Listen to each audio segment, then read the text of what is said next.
வழக்கு போடலாம், என்ன போலீஸ் கேஸ் போடலாம், எங்க தண்ணி வருதோ இல்ல அங்க தண்ணி வரணும். இவன் பேசிக்கிறானப்பா, இவ்வளவு கேவலமா இவனெல்லாம் அசிங்கமா பேசிடலாம். ஆனா பேசிட்டா அள்ள முடியாதுன்றாங்களா? அது இவ்வளவு ஒரு கேவலம். த்ரிஷா மயிரை எதுக்கு அவனுக்கு புடிங்க கிடக்குறானுங்க? 52 வயசாகுது அவருக்கு. அவருக்கு ஒரு மரியாதை இல்லாம, ஐயோ எனக்கு என்ன சொல்றதே தெரியல. இவனுங்க பண்ண கேவல அரசியலை ஒரு தட்டி கேட்கறதுனால இவ்வளவு ஒரு கேவலமா அவரை பேசிக்கிறானுங்க. அம்மா ஆத்திரம் வருதுப்பா எனக்கு. ஒரு காவிரி நீர் பிரச்சனை இத்தனை வருஷம் அரசியல் பண்ணானுங்க.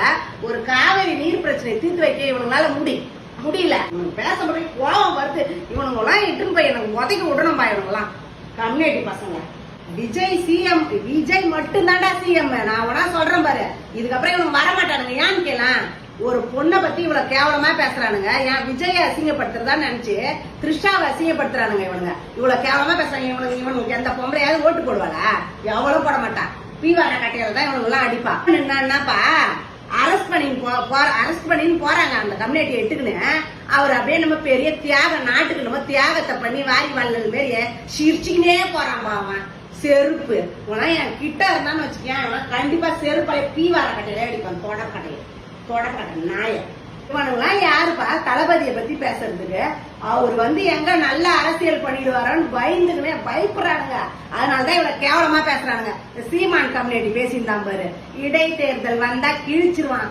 இப்பயே ஒரு இடத்துல கூட வராத ஓடனா கட்சி வச்சிருந்தான் பாரு இந்த சீமான. அந்த கட்சியில முட்டை வாங்கின்னு ஓடினவன் அடுத்த எலெக்ஷன் இடைத்தேர்தல் வந்தா 234 தொகுதிக்கும் அவருதான் இதுவாயிடுவாரு, ஃபர்ஸ்ட்ல வருவாரு. இவன் பேசுறான் பாரு கரிய வச்சுக்கின்னு. என்னத்துக்குதான் பேசுறானுங்களே தெரியல. கருமம் பிடிச்சவங்க.